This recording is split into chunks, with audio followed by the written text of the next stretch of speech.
Jaya Radha Madhava Kunja Bihari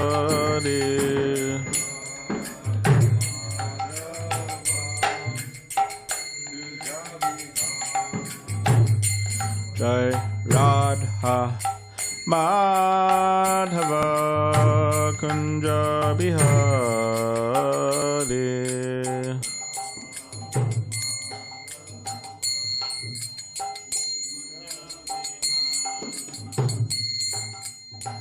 Gopijana Vallabha Girivardhari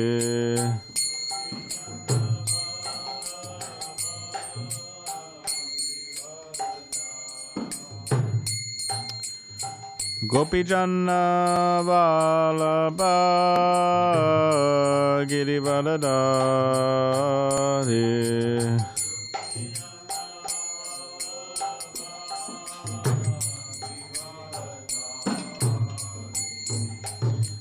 Yashodanandana Brajajana Ranjana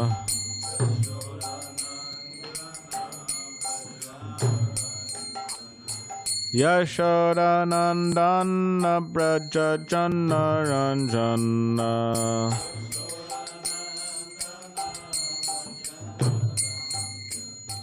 Yamuna Tira Vanachari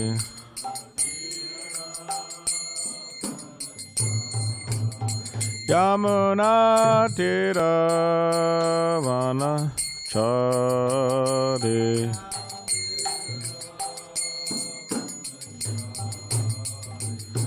Jaya Radha Madhava Kunja Bihari Radha Madhava Kunja Bihari Jaya Radha Madhava Kunja Bihari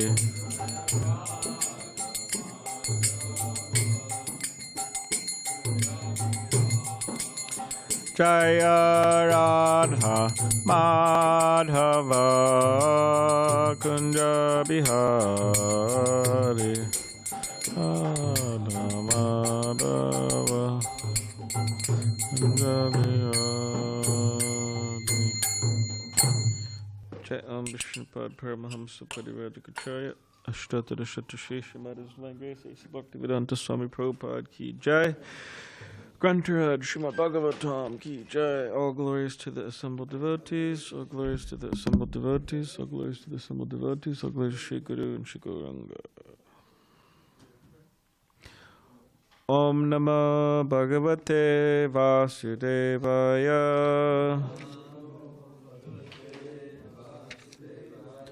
Om Namah Bhagavate Vasudevaya Om Namah Bhagavate Vasudevaya Srimad Bhagavatam, 7th Canto, The Science of God, Chapter 13, The Behavior of a Perfect Person, Text 30. Please repeat after me. Dehadibir Daiva Tantrair Atmanaha Sukam Ihataha Dukayayam Chan Ishasya Kriya Mugaha Kritaha Kritaha Dehad Bir Devatan Dehadibir Daivatantra Atmana Sukam Ihataha Dukatyayam Chanishasya Kriyamoga Krita Kritaha Dehadibir Daivatantra Atmana Sukam Ihataha Tukayam chanishasya kriyamoga krita kritaha Tihadibir daivatantra Atmana sukam ihataha Tukayam chanishasya Kriyamoga krita kritaha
Dehadibir daivatantra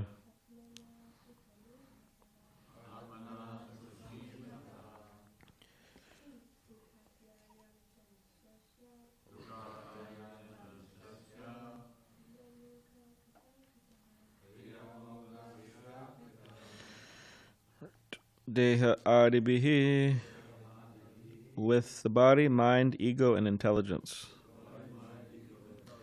Daivatantraye under the control of superior power. Atmanaha of the self. Sukham happiness. Ihataha searching after. Dukkha atyayam diminution of material conditions. Cha also. Anishasya of the living entity fully under the control of material nature. Kriyaha plans and activities. Moga krita kritaha become baffled again and again. Translation and purport by His Divine Grace, HG Bhakti Swami Prabhupada. The living entity tries to achieve happiness and rid himself of the causes of distress, but because the various bodies of the living entities are under the control of material nature, all his plans in different bodies, one after another, are ultimately baffled. Purport: because the materialist is in gross ignorance of how the laws of material nature act upon him as a result of his fruitive activity, he mistakenly plans to enjoy bodily comfort in the human form of life through so-called economic development, through pious activities, for elevation to the higher planetary systems, and in many other ways. But factually, he becomes a victim of the reactions of his fruitive activities. The Supreme Personality of Godhead is situated as a supersoul within the cores of the hearts of all living entities. As the Lord says in Bhagavad Gita 15:15, Sarvasya chaham hridisandavishto matasmritir ganam apohanam cha. I am seated in everyone's heart, and from me come remembrance, knowledge, and forgetfulness. The desires and activities of the living being are observed by the Supersoul, who is the Upadrashta, the overseer, and who orders material nature to fulfill the various desires of the living beings, as clearly stated in Bhagavad Gita 1861. Ishvara Sarvabhutanam Hrideshi Arjuna Tishtati Brahmayan Sarvabhutani Yantra Ruddhani Maya.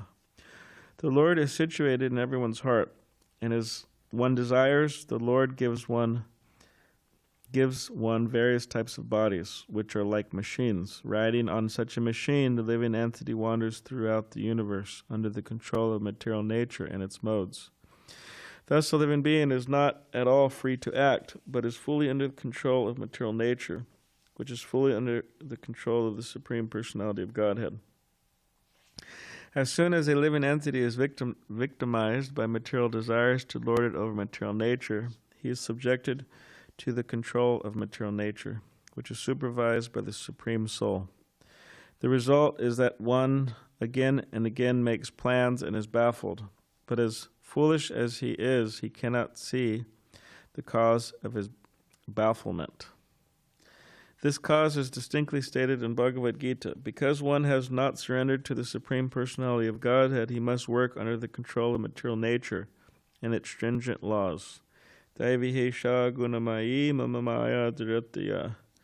The only means of becoming free from this entanglement is to surrender to the Supreme Lord. In the human form of life, the living entity must accept this instruction from the Supreme Person, Krishna. Sarva dharman pratyaja mamekam sharanam vraja.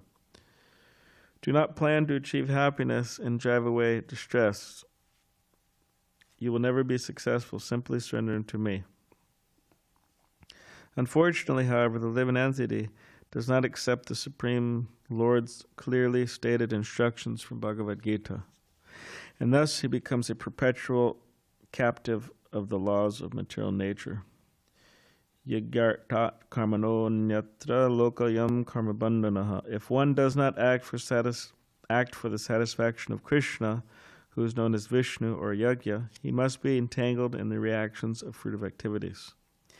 These reactions are called papa and punya, sinful and pious. By pious activities, one is elevated to the higher planetary systems, and by impious activities, one is degraded to lower species of life, in which he is punished by the laws of nature. In the lower species of life, there is an evolutionary process.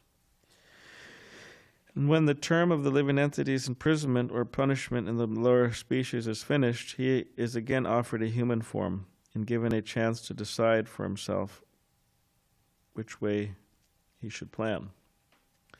If he again misses the opportunity, he is again put into the cycle of birth and death, going sometimes higher and sometimes lower, turning on the samsara chakra, the wheel of material existence. As a wheel sometimes goes up and sometimes comes down, the stringent laws of material nature make the living entity in material existence sometimes happy, sometimes distressed. How he suffers in the cycle of happiness and distress is described in the next verse.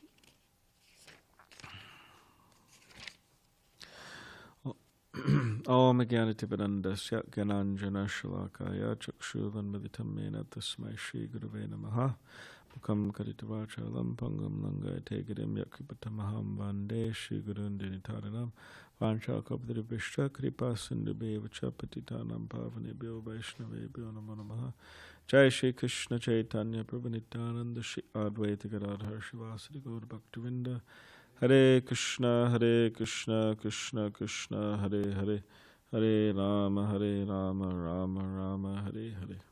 Right, translation again. The living entity tries to achieve happiness and rid himself of the causes of distress, but because the various bodies of the living entities are under the full control of material nature, all his plans in different bodies, one after another, are ultimately baffled.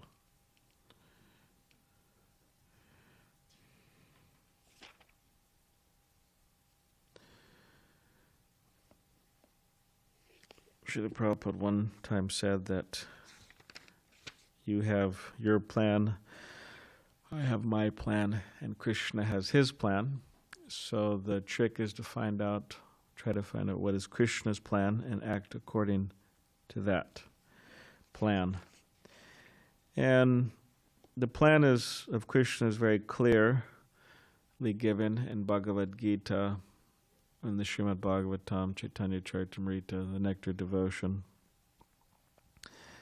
But just as one can become confused if they don't fully read, if they don't fully understand, or if they don't fully read a instruction manual on how to do something, especially if it's very complicated, then there could be a lot of problems. There could be a lot of issues. It could actually be very dangerous.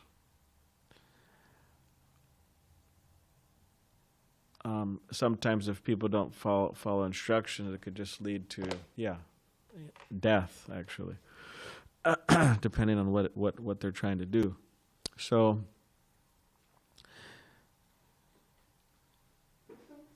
it's important that we control our minds enough to lend our ears to the messages of Krishna, the messages of Srila Prabhupada as found within the Bhagavad Gita, Srimad Bhagavatam, Chaitanya Charitamrita, Nectar of Devotion, that we listen to those books, that we read those books, that we try to understand those books. And when we say read, we don't mean half read, or means to fully read them from cover to cover.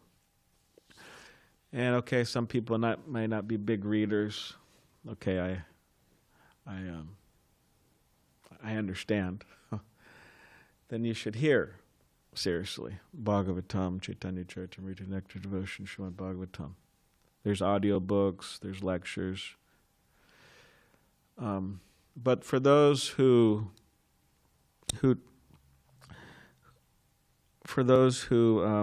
may be more inclined, but I mean, really, the best is if everyone does it, but just read from cover to cover these books and try to understand, try to apply the message. Especially, we could say brahmacharis. At least we could target the brahmacharis on this one. You got to read from cover to cover. We're living in a, what is that term? It's a, well, you know, I haven't lost my memory to such a degree that I forgot we're in Kali Yuga. I definitely remember we're in Kali Yuga. It's Dwapara Yuga, okay. Where's Krishna? No, not information age.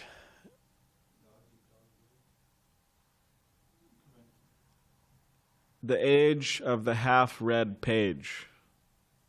We're in the age of the half-read page. So there's statistics like how often somebody, they're all searching online for whatever they're searching for. But let's just say articles. Now, writers put a lot of work into their articles. I mean, it's amazing. Just try writing an article. How much, if you want to do it properly. I mean, if you really put energy into it, or try writing a book. I mean, it takes a lot of energy to write.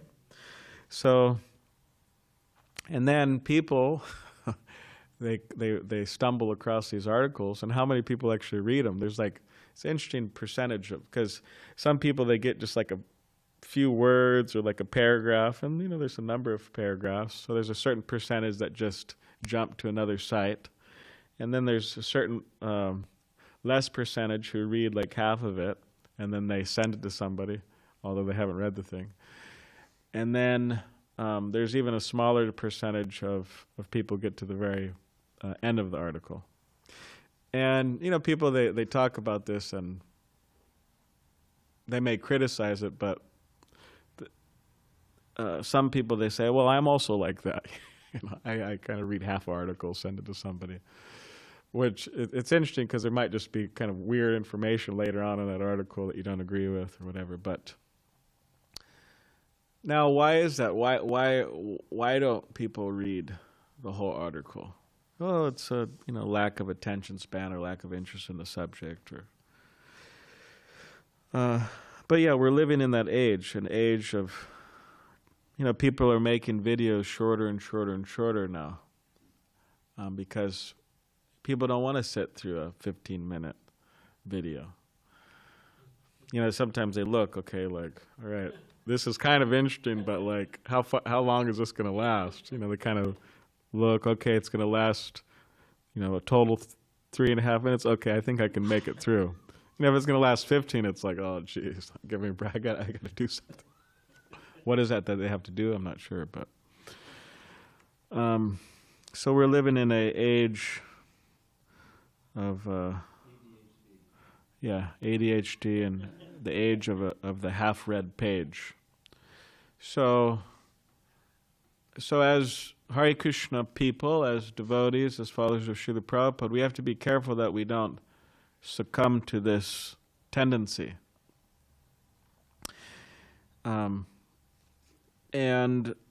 just try to control our minds enough that we really make it through things, like chanting Hare Krishna, our rounds, make it through reading, and so on.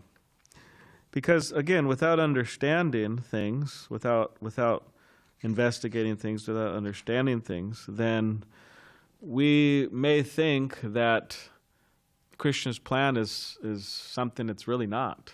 It might just be our own mental concoctions. Like I remember one devotee, he broke his beads somehow. And then he said, oh, well, maybe this is a sign from Krishna that I should just, stop being a devotee. I should just give up Krishna consciousness. I mean, yesterday my beads broke and my Brahman thread broke. Maybe I should just... But I changed my beads and I changed my Brahman threads. I didn't take it as a sign that I should give up Krishna consciousness. Now that may seem kind of silly, but people think like that. Their shoes get stolen from the temple. They think, oh, maybe this is a sign. I shouldn't be here. God doesn't want me here. Yeah, there you go. Javita Prabhu says it's a sign that Krishna wants you there. You just stay in the temple. No need to get your shoes and walk out. Just stay in the temple without your shoes. Of course, some devotees, they walk around without their shoes. We had our famous Amogalila. He really liked that. Now he's not here. We could... He's part of the Blackfoot tribe, Hare Krishna. So yeah, we want to be in knowledge of, try to understand what is Krishna's plan. And Krishna's plan, okay, sarvadhamam prityaja mamekam sharanam vraja, that surrender unto me, do not fear, do not worry, do not hesitate, I will protect you from all sinful reactions. And daivihesha gunamayi mamamaya dhratya, that the material energy is very strong and insurmountable, but very difficult to overcome, right? But by surrendering unto Krishna, one can easily cross beyond it.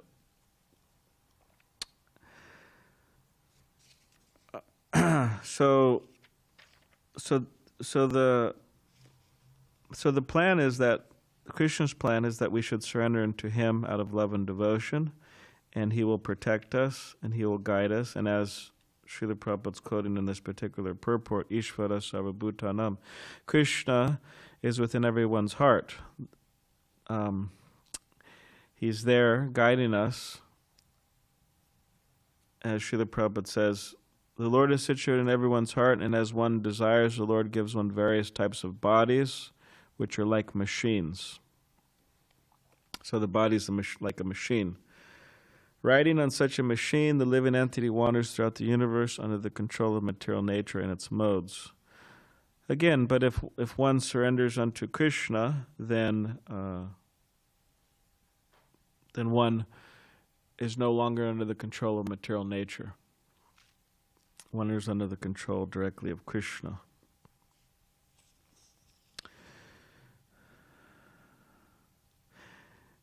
So instead of coming up with so many plans, dozens, hundreds, thousands, millions, billions of plans for our own happiness and our own avoidance of distress, we should just accept Krishna's plan.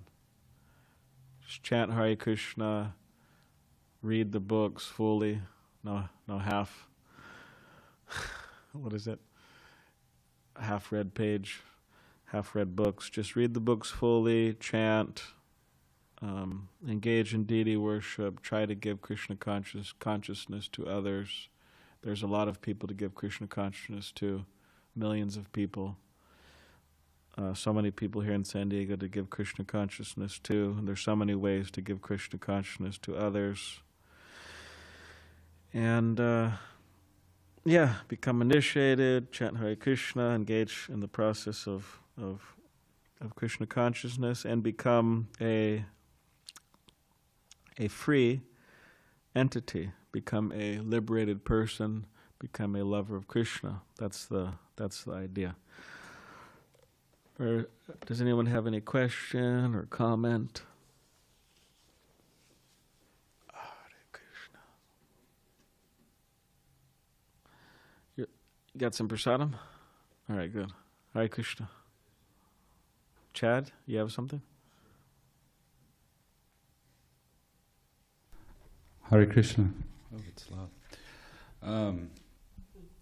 So we often talk about happiness, but I know. I was thinking about it. We talk about it too much. It's like practically every class. It's a good thing. But what we don't really talk about Some a lot, happiness fiends over here, huh? what we don't talk a lot about is first achieving peace or tranquility. Because I believe in the Bhagavad Gita it says that comes first before happiness. It's kind of the road. Yeah. What do you think about that? Okay.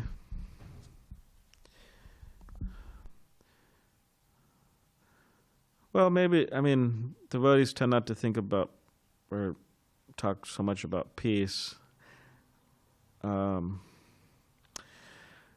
Because, you have like these yogis who go to the Himalayas who are chasing after peace, chasing after solitude, running away from the world. But especially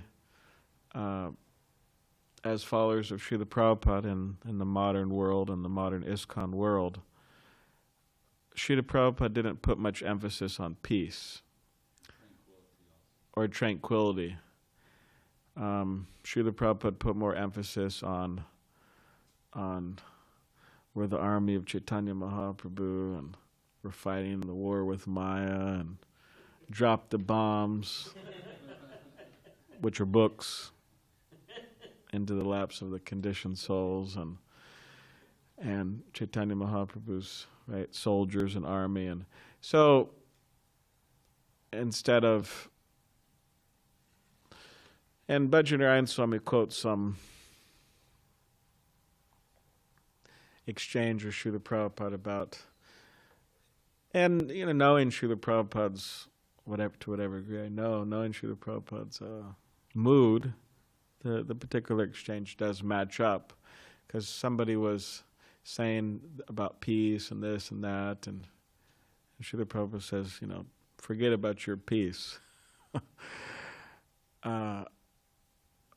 Because like Srila Prabhupada could have very peacefully stayed in Vrindavan. It's a very, especially at that time, extremely peaceful place. But he neglected his peace or his tranquility and just came and tried to give Krishna consciousness to others, which was not peaceful. It was not peaceful living with those people he lived with. It was not peaceful being a guru. It is not peaceful being a guru now. So, putting aside that, devotees preach Krishna consciousness. Now, of course, going deep within one, there might be causes of agitation on the external surface, and a devotee may seem agitated on the external surface. But going deep within a devotee's consciousness, that is not there. Like with Srila Prabhupada, one time, Kaushalya, who lives here in La Jolla. Yeah, she moved here some time ago. Means Prabhupada's disappearance or remembrance festival coming up soon. We should call her up and say, please come. And, she'll come. She likes talking about Prabhupada, so she could come and give some remembrances. Very early disciple of Prabhupada. She just moved here recently. We also have Siddhanta Prabhu too, so he could come. But one time there was some bad rumors going around with Kaushalya. Like very embarrassing, embarrassing rumors going around, and you know how rumors are. And she went and she was crying before Srila Prabhupada, and she was crying, and she was very disturbed, and then Srila Prabhupada told her that, oh, Kaushalya, you were wanting that this world is just like a peaceful, calm water, but it's not. It's like a rough ocean. So you shouldn't expect that, But she said, but within a devotee's consciousness, just like in the ocean, it might be very rough on the surface. But if you go really deep, deep, deep within the ocean, it's very calm. So I said, similarly, devotees like that. So that's one aspect. Of course, on the other side, it is important to be peaceful in the sense of being undisturbed. Vacho vegam, manasa kroda vegam, jiva vegam, udarapasta vegam, that somebody who can control the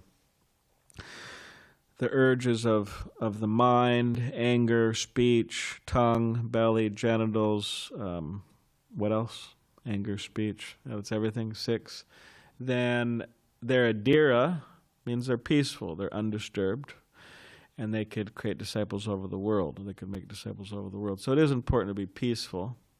But that peace is a natural byproduct of Krishna consciousness. But yes, peace, happiness, they do go together. I think Javeda Prabhu has something to say. Well, when he asked the question, I thought of the verse, Nasti buddhiti yuktasya, this is 266. One who's not connected with the Supreme in Krishna consciousness can have neither transcendental intelligence nor a steady mind, without which there is no possibility of peace. And how can there be any happiness without peace? So, yeah, but what does Prabhupada say in the purport? That peace is an internal thing. Now think of Prahlad. We just read a few months, over the last weeks and months about Prahlad's pastimes. So, externally, talk about, the inconceivably opposite of peace. His father's trying to kill him, throw him off a mountain. And can you imagine, as the elephant's, heavy thing is coming down on your head, can you just be peaceful there? That's the idea, is that no matter what happens, you have your internal connection with Krishna, and therefore you're peaceful. Not that you're looking for some place in the country that's really peaceful or something, and you can perform yoga, Yeah. The devotees, as Prahlad Maharaj says, now I'm going to stay in the cities. These so-called munis, they go out into the jungles, they want to be peaceful, they want to, to meditate, right? But no, I'm not like that, because I see that, I'm in anxiety about all of these, people. So the mood of the devotee, the real devotee, is that he's paradukkha dukhi. Why? Dukkha means just the opposite of happiness. But the unhappiness of others makes him unhappy. It doesn't disturb his Krishna consciousness, but he relies on Krishna to give him the strength and the inspiration to preach and try to do that. So that's where the peace comes in. But we're not for this whole thing of, I got to find a peaceful atmosphere, like that. But rather, the real Prabhupada went to the cities. He went to New York City, the least peaceful place in the world, basically. Yeah, probably still is. But he himself kept the peace, in his heart. Yeah, but the devotee Bhakti, there's also Chaitanya Charitamrita Bhakti Mukti Siddhikami Sakala Shanta Krishna Bhakta Nishkama Aiteva Shanta, that the Bhukti Mukti Siddhi Kami, the one who's after material enjoyment, personal liberation, and siddhi, mystic perfection, they cannot be peaceful. But the Krishna Bhakta Nishkama, that the Krishna Bhakta that has no desires, means no material desires, they have many spiritual desires. They don't have any material desires, but just spiritual desires, that they could be peaceful. Krishna Bhakta Nishkama Aite Vishanta. So actually the devotees are peaceful in that way, that they're not always in want of whatever, so many things. Because there's so many opportunities for, there's so many, you could want on so many levels material enjoyment and personal liberation in different ways. And mystic perfection. Sometimes people want those. I haven't met so many people who wanted mystic perfections. Okay. Consciousness is a self-manifested peaceful condition which can be achieved only in relationship with Krishna. So, yes. I think Sankarshan, you had a question or comment?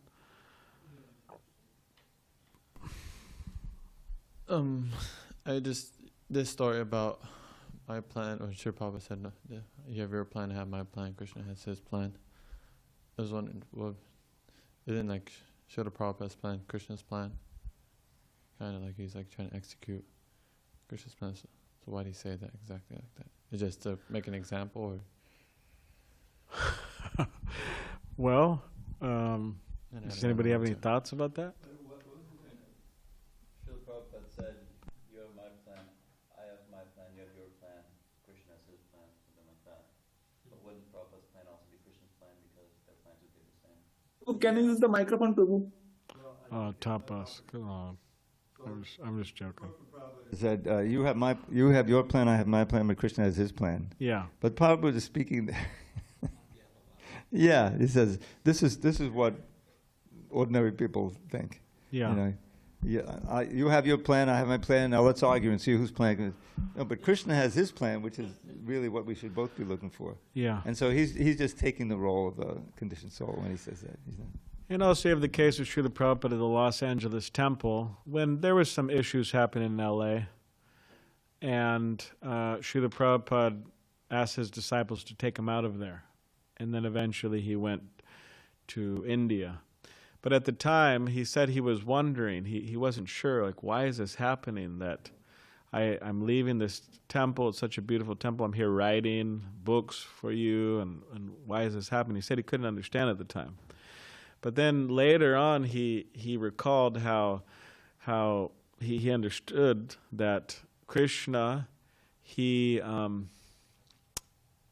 gave me a beautiful temple in Los Angeles, but then he gave me even a more beautiful temple in Vrindavan. So he understood. Yeah. Also, you have the case in the Juhu fight, where Srila Prabhupada was fighting for this property. And there was a lawyer who really seemed to be on Prabhupada's side. But later on, Prabhupada was convinced the lawyer was on his side. And later on, they found out that he wasn't, that he was acting against him, just as so many other people were. And then Srila Prabhupada made the comment, he said, I could have never understood how this person would be against me. And then he said something like, referring to Krishna not telling him, he said, well, maybe for whatever reason Krishna didn't want to tell me. So he made something like that, a comment like that. So there's cases where Srila Prabhupada, he's not omniscient, so that's also there. Yes. I have one more. Sometimes I guess there's general plans and specific plans. That's another thing. Nice. Yes. I'm trying to follow Prabhupada's instruction and being detached. And Detached? Yeah. Okay. And thinking like, I'm serving to Krishna, and whatever I get is like Krishna's arrangement. But still, one could get like, of anxiety, you could say. Or like, you still have this like doubt almost. So I was wondering how to. So you're saying that you're trying to follow Srila Prabhupada with being detached, but then what about anxiety? Being attached, but then later on, like, anxiety still comes about because, like, I'm still, Attached? yeah. Oh.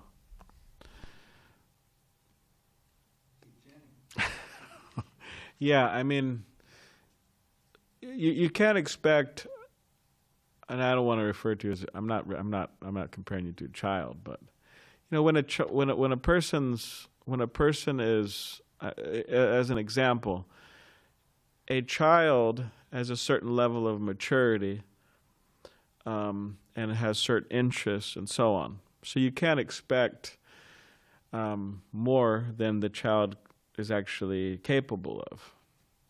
So for Krishna to expect more of us based on our particular level of advancement is unreasonable, because we're at a particular level. So Krishna's working with us, trying to bring us up to higher and higher levels. So that, we're feeling anxiety because we're not detached enough. Okay, that's good. That's good for us. It's healthy, healthy pressure to move forward. But again, we shouldn't expect to be super advanced and super detached, especially if we haven't been exactly practicing for a very long time. Because the idea is that as we mature, similarly as a child matures, they're capable of taking on more responsibility. They're capable of doing so many more things. So similarly, as we mature in our Krishna consciousness, we become more detached naturally, because we're maturing. And Javita Prabhu has a very nice shloka to share in this regard. What's that? Anyatra cha bhaktis. It's you feel while you're that yeah. Yeah. Can you please share that in the mic? Got the mic there? Can you use the mic? Sorry. So it's a very nice verse describing. Yeah, we'll see. Yeah. Prabhu would quote this verse. Bhakti padeshano bhavo viraktir anyatra chaisha chika ekakala papadyamanasa yatashtatak tushti pushti chodapayo anugasam. So the Yogendras are speaking in the 11th canto. And they're saying, for one who surrenders to Krishna, these three things occur practically simultaneously. Bhakti padeshanubhava, which is experience of God directly. Bhakti pada isha anubhava. And virakti, detachment from everything material. Bhakti padeshanu virakti anyatra, from other things. Chaishat bhakti, so the bhakti is there. Pada isha anubhava. So the love for Krishna, the attraction to Krishna, the experience, Krishna reveals himself, and you become detached from everything else. And the analogy is someone who sits down. I always think of the feast in the Shringadev's appearance, because it's late, and you've fasted all day, so you're sitting, and then tushti pushti. So you're satisfied. A nice preparation has been made. That's there, and you're getting nourished. Your body's getting nourished. And as you eat, gradually your hunger is going. The chudapayo anugasam. So you're experiencing these things for the one who's really surrendered to Krishna. Krishna's presence everywhere, and attraction for him, and detachment from everything else. So that's the real platform of advancement. Yeah, it's very important, that verse. It's quoted a lot by acharyas. And the difference between discouragement in material consciousness and discouragement in Krishna consciousness, or depression in Krishna consciousness, if you want to use that term. Like for example, the acharyas, they're lamenting, and so many songs are lamenting, taking the role of a conditioned soul and not loving Krishna and so on, and how fallen they are. But they don't stop there. So in other words, for you to feel anxiety, okay, if you just feel anxiety and you say, okay, I'm useless, let me just give up, and I'm depressed and I'm useless, and let me just go to the bar, not Hare Krishna. let me just go to the bar. I give up. That's a sign that one is being affected by material consciousness. It's not good.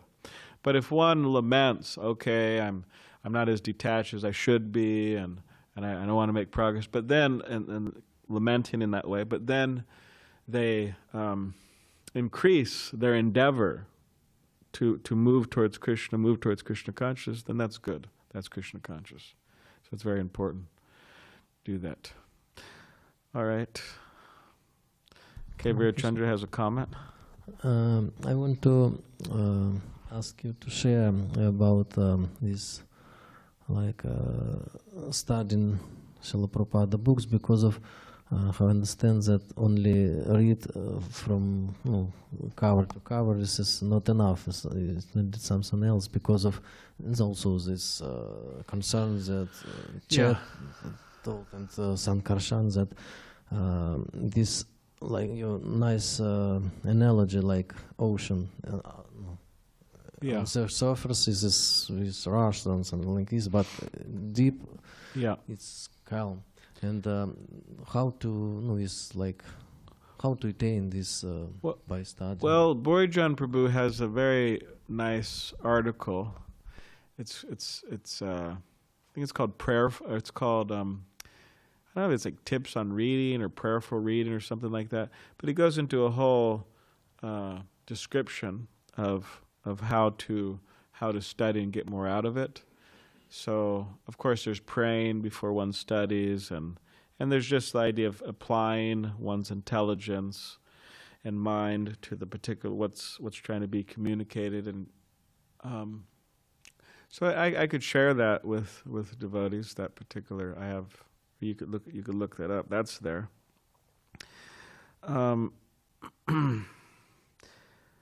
But yeah, I mean, they go together, like chanting and hearing about Krishna. That purifies our heart so that we can understand.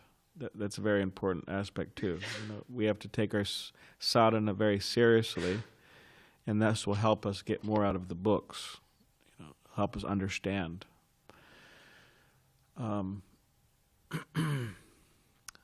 But yeah, it's really about applying our intelligence. Also reading with others, writing down questions, trying to understand. That's the whole idea. It's not just my eyeballs, or as Rajendranath Prabhu would say. What would he say? My rubber eyeballs. It's not my rubber eyeballs just, saw the words.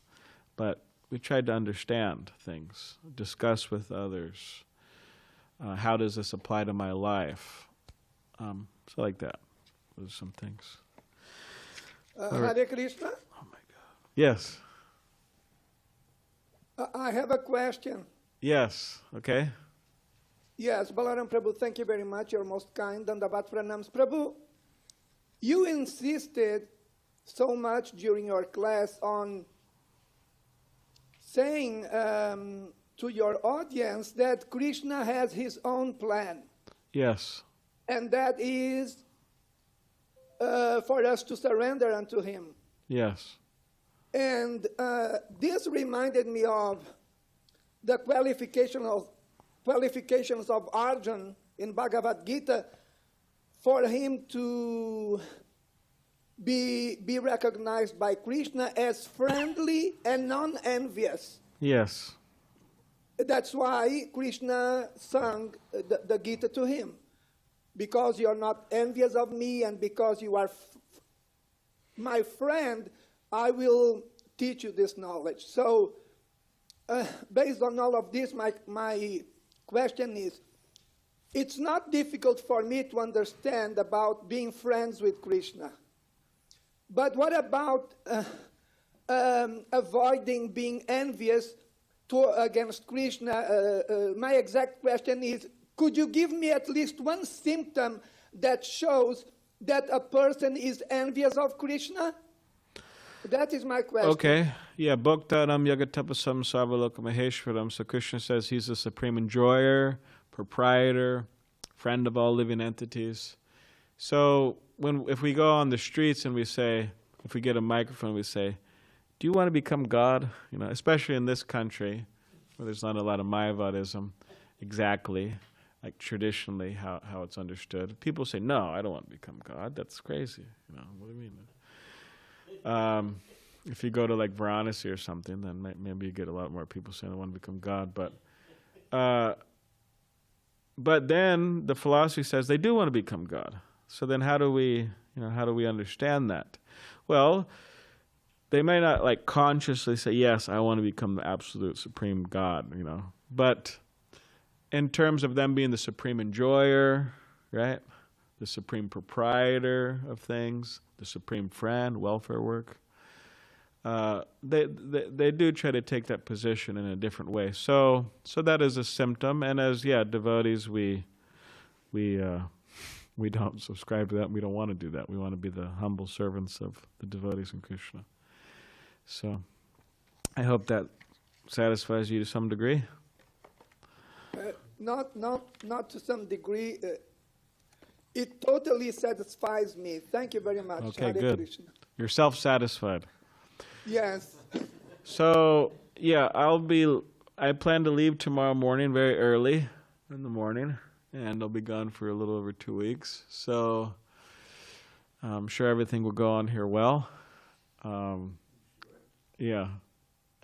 Govardhan Prabhu and Mukundachan Prabhu, they will be looking after things, overseeing things. So if you have any problems, if you have, things, they'll be taking care of things. So, okay, Hare Krishna. Grantaraj Srimad Bhagavatam ki jai.